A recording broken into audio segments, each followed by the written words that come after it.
Welcome to the Revere Art Community on the RAC podcast, a part of Revere Art Community's outreach to the community of Revere, highlighting and exposing history about our past, our culture, what's happening currently in the arts and culture communities.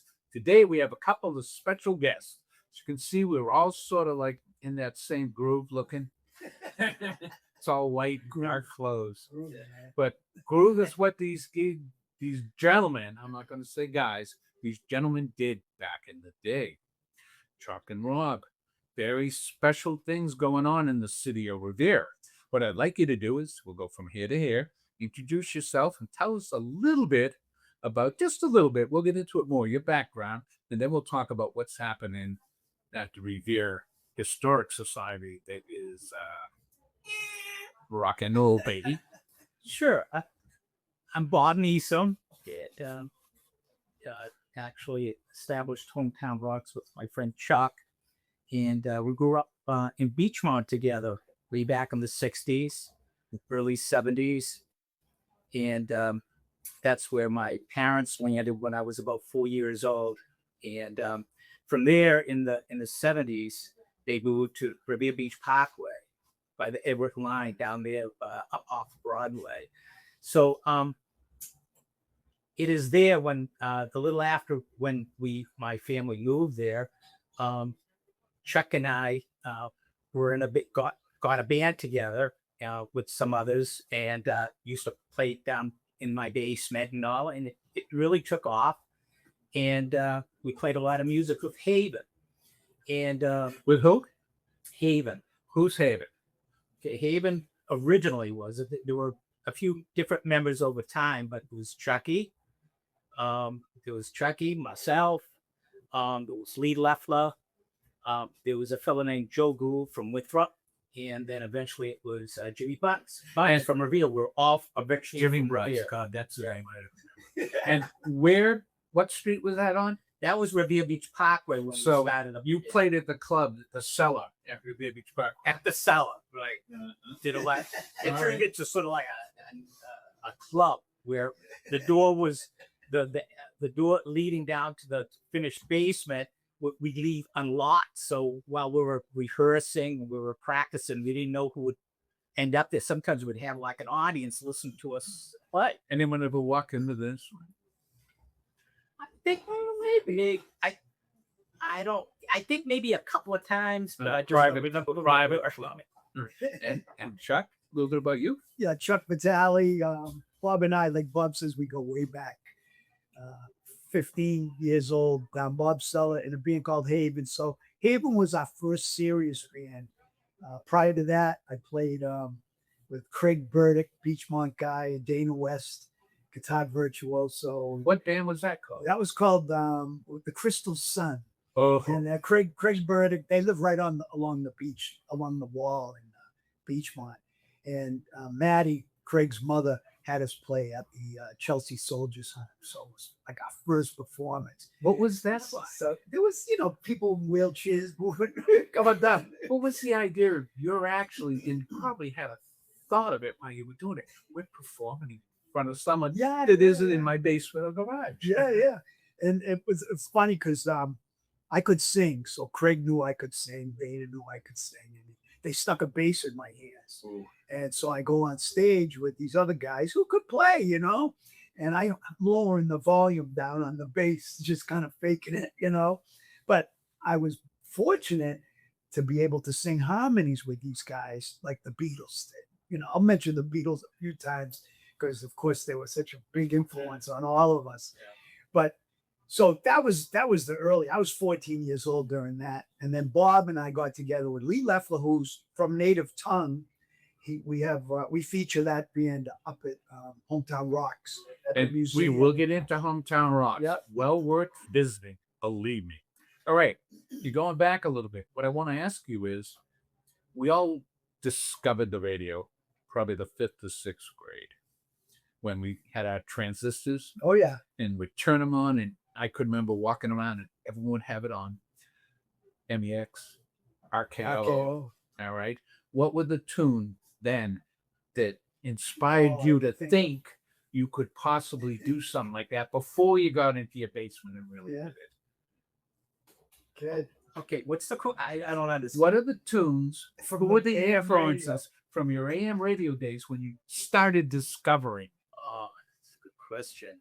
Gosh, you know, when I first listened to music of transistor radio, I had by 45s, and I really weren't familiar with the bands and the musicians. When I started doing that was when albums were becoming the thing to do. And my first two albums were Abbey Road and Dudley's Greatest Hits. Some Great influence. That's great. That's great. And one of my first memories in listening to this stuff a little closer was one of the many times I visited Chucky, and he got a new stereo and he had headphones for the first time. He's a you gotta listen to this. You gotta listen to this. Listen. And he put the headphones on me, and it was Abbey Road. And he said, "Don't you hear them? They're the crickets. They're the crickets in there. You can hear them now with the headphones." So it was like from the transistor radio. I mean, it really started happening with the albums, Tring FM and all that. So Who were the bands? Who were the bands? well, I mean, there was, you know, the Beatles for me. Yes, The for Beatles you. started, but then eventually Deep Purple, Led Zeppelin. Yeah, those are really big for me, those two bands. And you, Chuck? So you go back to the transistor radio. Right. So that's before FM. So we remember when FM came out, where you could finally hear Stairway to Heaven, the whole song. Right. But AM at 13, 14 years old, I mean, you're in your puberty years. So you're on the border of becoming an adult, but still a kid. I was a big pop music fan. What I remember on AM radio was Dizzy by Tommy Rowe. I'd wake up in the morning and I'd have to hear that song. And depending, I put it on WMEX or WRQ. I was bound to hear that song because it was such a big hit for a few weeks, you know. And then the Flying Machine was Smile a Little Smile for me, Rosemary, you know. But with the stuff that we played, going back when I could barely play, was Grand Funk Railroad, Closer and Closer. And also I'm looking at Creedence Clearwater, Proud Mary. You know, that's the really early stuff.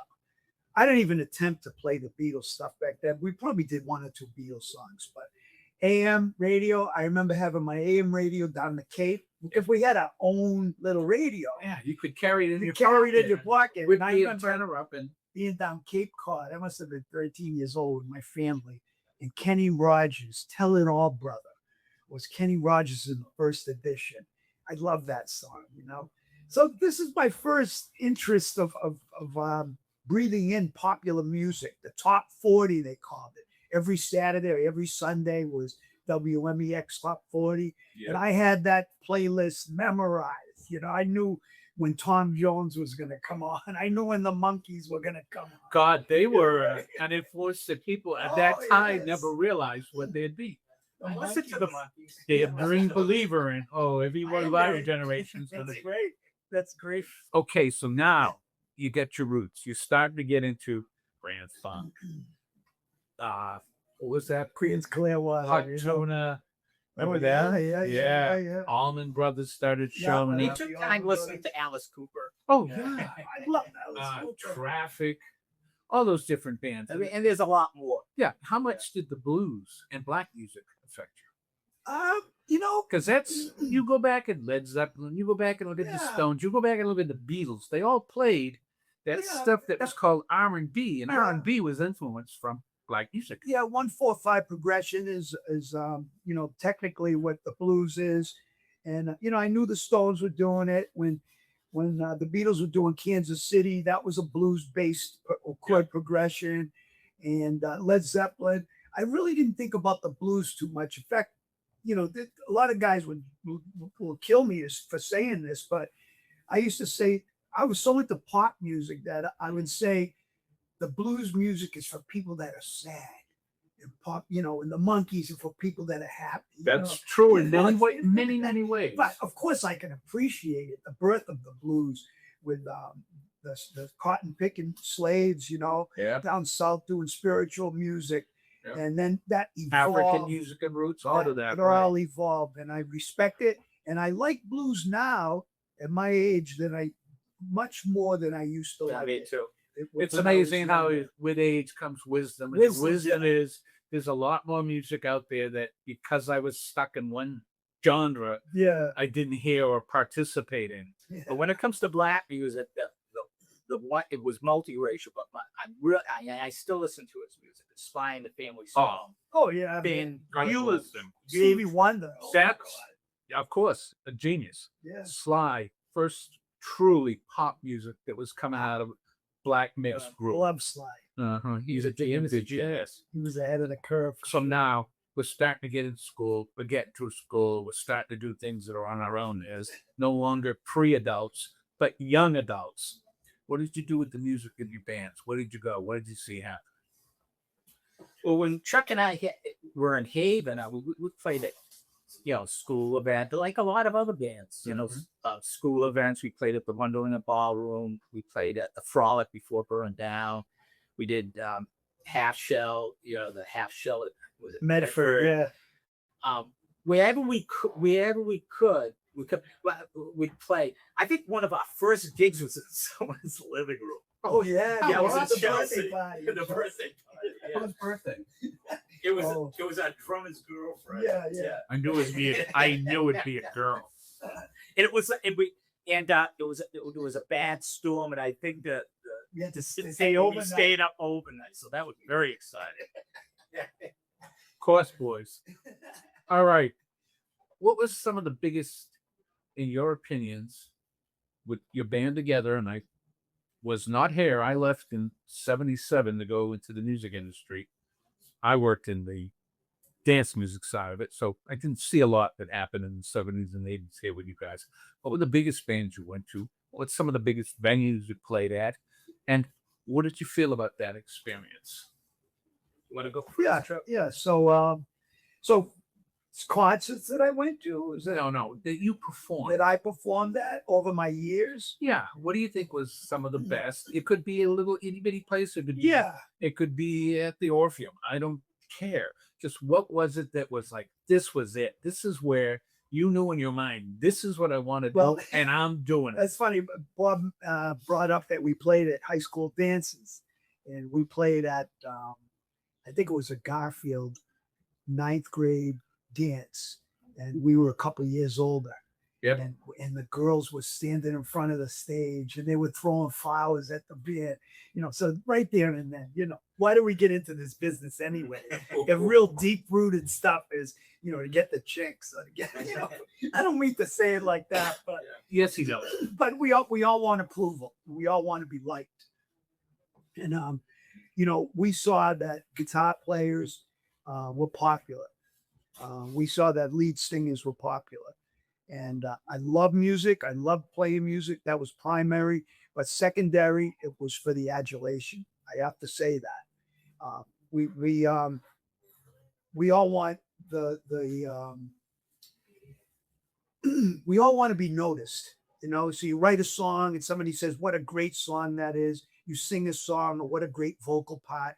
Boy, I really love your singing. That carried me for many, many years. And just to know and to look at it this way, not so much from an ego standpoint, but to be able to please somebody, to offer something that you do to other people to make them feel good, to make them for them to enjoy life, for them to enjoy music. So it's like it's inside, and you want to get it out, and you want to share it with the world. I mean, you do recordings. Hope you you're gonna have a hit record. So that one job we did as a 14, 15-year-old kid stuck in my mind. But going many years later, I'll tell you one gig that I did that I'm very proud of. We knew some musicians from Boston, and they needed a keyboard player to play with Eddie Money Cool. in Worcester in front of 5,000 people. I forget the name. It was right near the Worcester Central. It was a big, giant concert hall. And we rehearsed with Eddie Money 2 nights before the show. And then we all dressed up rock and roll. My hair was real long and I had cool clothes on. And, We'll have pictures. and Eddie Money, did 2 Tickets to Paradise, and I played keyboards. During the rehearsal, I sang the high part for the harmony. He goes, "Yep, you'll get the high parts," and that was remarkable. And it was just a fun. It was over. We did one set. It was over in the blink of an eye. I mean, we would go back for an encore, And I was just the keyboard player in the background, but it was something. I too played at CBGB's with the West Band. We went to Switzerland and we played at an in guitar festival that was attended by musicians from other countries, from Awesome. France, from Russia. They had a Russian guitar, a classical guitar quartet. Wow. It was really, really cool. And we were the rock band from the U.S. And so we represented the U.S. And there was also another band from the U.S. from Louisiana. They were a blues band. I forget the name. They were real. This guy was like a Stevie Ray Vaughan kind of a guy. And just playing around, played at the RAC many, many times with RAC. vital signs. We used to say, this is where the Police played. This is where the Clash played. This is where Blondie played. And to be able to play the RAC and get paid, was great. Rather than Just paying to go see them. Right. Yeah. Just something in my past that you asked me what were some highlights, and that's the first stuff that comes to mind. And that's important. Now you, my friend. Yes. Similar question. What were the highlights? What were the things that you realized this is what it's all about? This is why I want to do it. Well, in the 70s, as the 70s was progressing, I was doing a lot of solo work. Like I was saying it earlier, Donovan was a great influence on me. Also, Bob Dylan was a great influence. And I found my passion was in songwriting. So, and it got into sound studios and actually recording my songs. And my first song I had on the radio was on WCOZ called Question After Question. And it was based, actually it was from my listening to and being in horror of the Jonestown incident down in South That's what America. affected you. That's what affected me. It caused you to write that song. Great song. You gotta hear it. Question after We question. need the clip sent to us. We'll clip this on the very end. A couple of things are going to be clipped on. Excuse me for interrupting, but little live flow. At the end of the interview, we'll be able to take an QR code to get information. HomeTown Rocks, any websites, any information they have, along with a video they've done from the HomeTown Rocks opening celebration, and your music, and hopefully your music. Yeah. And we'll put them on at the end. Go ahead. Sounds good. So over the years, I songwriting. I want to delve into that, if it's okay. Sure. What was it that gave you the juice to realize that you could take thoughts and put into a written form and then translate that and compose it into a song? So I was very much a poet at a young age. Wrote a lot of poetry. Did you ever say it out loud, or were they just poems in your book? Just poems in my book. Did you ever show anyone your Political poems and all, every once in a while. But then Haven came around, and actually, gosh, here's an opportunity to write some. We were talking about writing some music together, and also I thought, gosh, there's more to life than lyrics. I'm a musician too. I can bring these together, and actually, the music brings life to my words and vice versa. And I was just so fascinated by bringing them together. There are lines that go along with music. Not all lines go with the same music. The art of being a good songwriter. So in the 70s, 80s, very much I played as a soloist often. I eventually started creating albums. I've come out with 7 albums now, and I get a lot of play online. It's a different world now than it was back. Oh, totally. What is your 70s. discography? Can you find it somewhere? Is there a link to it? It's BobNesom.com is my website with where I have a lot of music and it's categorized by album. Mhm. So you could listen to all of it. It will be once again underneath when we get to the end, but bobnesom.com. And you, Chuck? Same sort of setup like that Um, for your music? I don't have much of my music online. I have music with bands I play. Oh, that's what I mean. Yeah. And Chucky has a lot of that. I have a lot of videos. You have .com somewhere? I don't have a .com right now. YouTube? YouTube. Plug What- into YouTube. Where do we look on YouTube for you? You could probably look Charles Vitale or Chuck Vitale You- on YouTube. All I right. can get you a link. Now, you pushed on. Your rock and roll days sort of got behind you, as they say, long in the tooth and gray in the hair. All right. And time marches on. I know we had our 50th reunion a few years ago. All right. And definitely gray hair and long in the tooth for everybody. Long live 1973. Some of us are prettier than others. Always have been. But the truth is, that's when I started to hear rumors a few years ago about some project happening. When did you look into starting what you get going right now at the Revere Historic Society? And I know there's a lot, but what were the early things that started to get you together to think about? Okay, Chucky's looking at me. It's my turn. Yeah. Well, it's not. I was. This was at least a couple of years ago. Yeah, that's when I. We're talking about hometown rocks, right? So Yeah, Actually, it started with a phone call. Actually, I made a phone call to Chucky, and I said, "Chucky, I've got this idea. This, we could we could present the history, the history of rock music when we were playing rock music and creating it back the second half of the last century, the 20th century." Yep. And there's a history to this. There's a reason why there were so many kids playing music. We were influenced by something, and we weren't all always conscious of it, but it was all around us, and we were immersed in it, and it really spoke to us.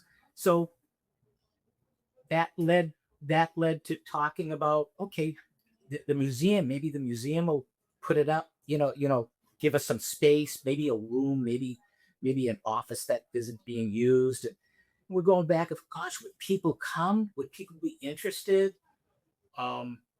So do you want to take it from there? No, wait. It was always a question. It was always will they come?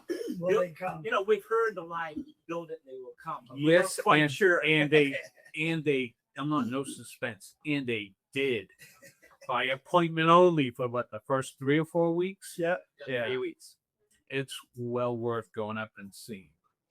I noticed that you delved back even a little earlier to some of the Revere rock and rollers that were playing original old school rock and roll.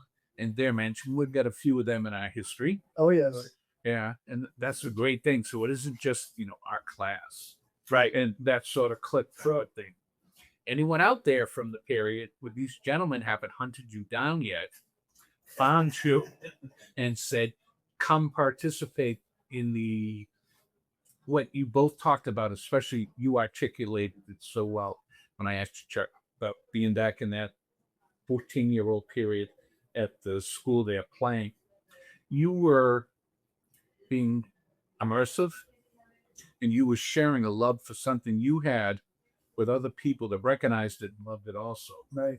So long before immersive experiences came on these things and these things only for most people, it was the ability to participate in a function with other people from your community where they were able to relate. And that's the most important thing about what songwriters, what performers, what art, rock and roll history curators, which you both are now, are curators Yeah. of the rock and roll history for Revere, have in common. They understand that music is the last thing that's left for everybody when all else things are stripped away and faded, and you get to the place where you just remember what's important. And so, Well said. tell us about Hometown Rocks at the Revere Historic Society. That's 108 Beach Street. For those of you that don't know where it is, opposite the Immaculate Conception Church School and the Revere Youth Center, where there used to be bands that played back in the day. I remember that so well. Gents, you're on. We get a little bit more to go. Hometown Rocks.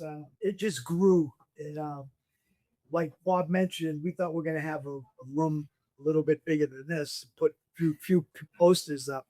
And then when the museum director, Toby, showed us around, she said, I want to show you up on the 4th floor. She brought us up to the 4th floor because I had to get my breath back when I got to the top of the That's the attic. The attic. The attic in the old rectory for Immaculate Conception. That's right. So they had it remodeled. In fact, the whole museum was remodeled. So there was all new electricity up there, but it was still being used for sorting archival memorabilia, Revere memorabilia. So it was kind of a mess when we went up there. There was a lot of stuff up there. And so we had a hard time even picturing it.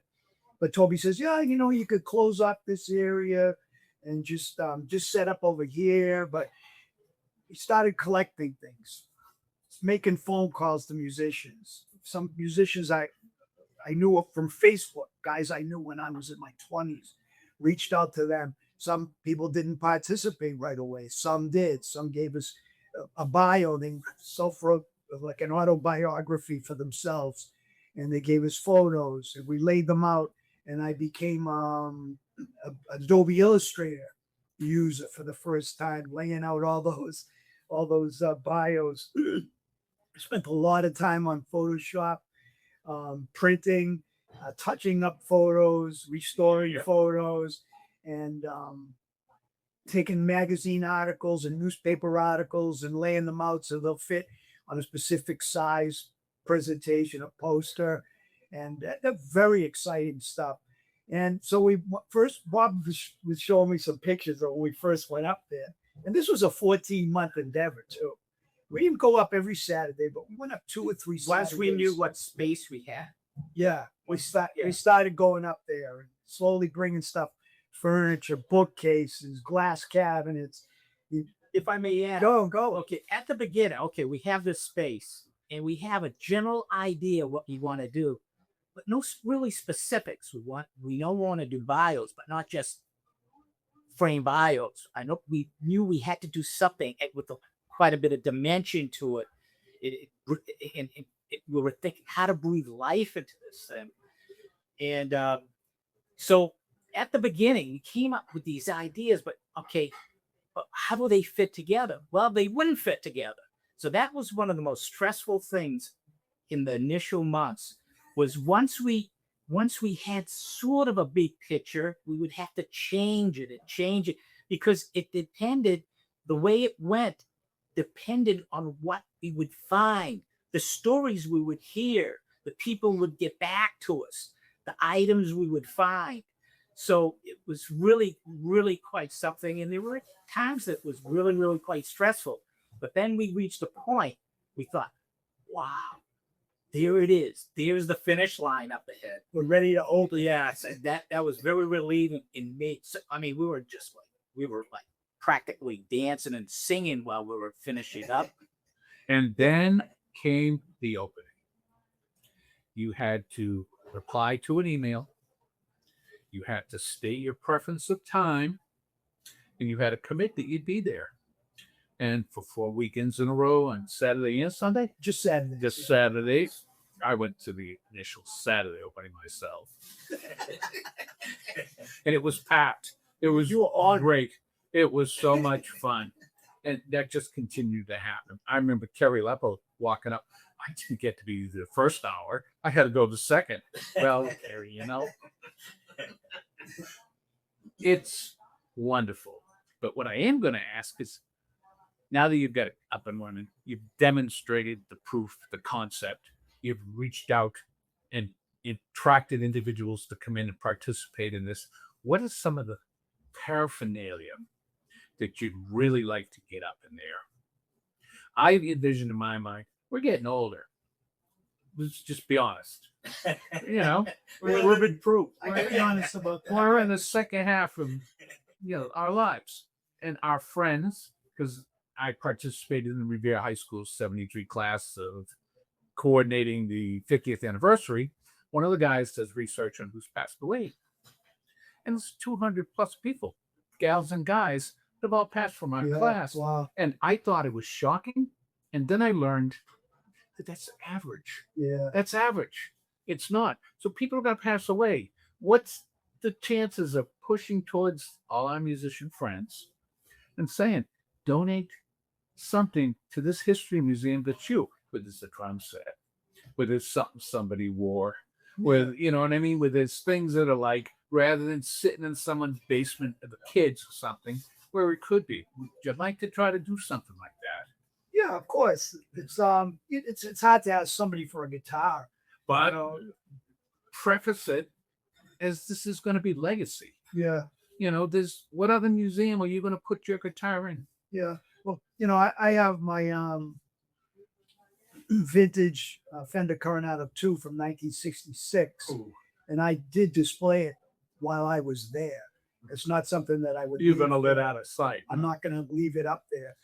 We have a snare drum, a keyboard that I use with a few bands over the years. That's up there. A few instruments. There's an old antique bass drum, probably from the 1950s or 1940s up there. Did it belong to a Revere musician? Maybe not, but it's cooler. And forgive me, that's what's really one of the cool parts of this whole exhibition. It isn't bios. It isn't just a few photos. It isn't a few magazines. You can interact by looking, not by touching. Artifacts. I learned that from Toby, where I put my jacket in the wrong place. Sorry, Toby. That's part of what's to see. That it was the actual physicality that was done by that. Because if you think about it, you jumped up and down and screamed and yelled for a couple hours every time you did a performance. Yeah. Yeah. That's right. Physically active. And, the words and the lyrics and the sound are great, but it was performance. Is there performances captured anywhere on film? There was, I wouldn't say film, but video. Well, there is videotape. Definitely. And you think about when MTV started in the late 70s, early 80s, and there are some older video clips of bands from the 80s that we are playing on a TV up there off a thumb drive. All that stuff's on YouTube, and that was a matter of just researching. For example, the Atlantics. They have the song by the Atlantics, Bob. I Can Feel Your Heartbeat. Lonely Hearts. Yeah, so that's a vintage band from Boston, and the drummer was Paul Caruso. So of course we're going to feature that video. There's a lot of videos out there, and some videos that some bands pointed me to, the quality just wasn't there. Either it was a very poor camera, or it's maybe multi-generation down of VHS copies of a copy of a copy. But we have a good selection. I think we have 23 different videos that we're playing on a loop at the museum. And nobody has sat down to watch them all. Most people were wrapped up in conversation when they were with us. But that's great. Maybe we need a showing one night. Yeah. I'll bring up a projector. We'll slap up a big old screen and rock out. Yeah. Absolutely. For sure. So, what do you think is the end result of what Hometown Rocks has turned into? And was it what you envisioned when you began? And I'm going to ask you to each separately talk about that. I'm going to have you go first. Okay, I'll go first. So I don't have a prediction for where Hometown Rocks is going. I know we put a lot of work into it. It is a substantial museum exhibition. I think it's very niche in a way, where it's Revere musicians. If a band was out that had no musician from Revere, they're not going to appear there. Maybe if they played down Revere Beach for a couple of years or a year, possibly they would show up in the exhibit. But I can't predict where it's going to go. I know Bob and I have some plans to invite people up for us to play a little bit of music, some original songs on acoustic guitar. That seems to be our next goal. We haven't planned it yet. We haven't rehearsed any songs yet. Hometown Rocks, I would really like to have other cities and towns be interested in using the Hometown Rocks, entity to promote their own musicians from their own cities. We'll see what happens with that. We do have a website, hometownrocks.com, but it is Revere. It's centered on the Revere musicians. I think at some point we may have drop down menus where different Malden, where are you from? Put a zip code in, and you can see musicians from your town, from your city. That's down the road a bit. We'd love for that to happen because it's a good vibe that we're promoting, good memories. We are getting older, and you look back 60 years ago when I was playing music with Bob, over 60 years now. In the summer. Right? So- And it's something to celebrate. Is it going to mean something to everybody? No, but is it going to mean something to certain people, fellow musicians, families of fellow musicians? A couple of people came up because we paid tribute to their husband or their father, and he's passed on. My friend Steve and his wife and his daughter and his sister were there, and they were in tears. And that's the kind of audience that we hope to keep encouraging to come and see us. What can we plan for more excitement? What remains to be seen. Stay tuned. All right. Excellent. So follow along, Hometown Rocks. Make sure you get on that email list so you can get the invite to the opening show. And now you, my friend. Okay. Well, when we started creating Hometown Rocks, we spent a considerable amount of time processing before taking our first step into that room on the 4th floor. So we're pretty much doing the same thing now. And we're doing a lot of thinking. Chuck and I are talking about it, thinking of different ways to go. What is there anything we could do regularly, or just let's do something once and see how it turns out? My thought is like, yes, we need to process it and think very carefully in how best to serve the people this excites. Now, it's more than a room when you step up there, and it's more than the 4th floor. It's almost like stepping into a time capsule because it generates your memories. It regenerates a lot. It brings you back. So when you're back there, perhaps you want to listen to some music from the present. Musicians who played back then, whoever picked up a guitar for a while, they know the activity's coming up. Maybe there's an open mic coming up. Every so often, they'll prepare for it. And these are the kind of thoughts we're having. So it could be really quite exciting, And right now it's like we're at that place. Well, if we build it, will they come? We asked that question first, and we got our answer. They did come. So we're going to see if we're thinking the right things to see whether they were coming on. So on Facebook, Hometown Rocks Revere. Join our group. Follow us. We aim for 1,000 people. Right now we're in the 200s. We'll get you there. We'll get you there in links. Gentlemen, it's been a wonderful time. Been very interesting. For those of you that want to immerse themselves back in their fond memories of their youth, it's a great experience. For those of you that sort of know about that, or you've been influenced a little by grandpa and grandma to their music, and that's the truth. Can't be parents anymore. All right.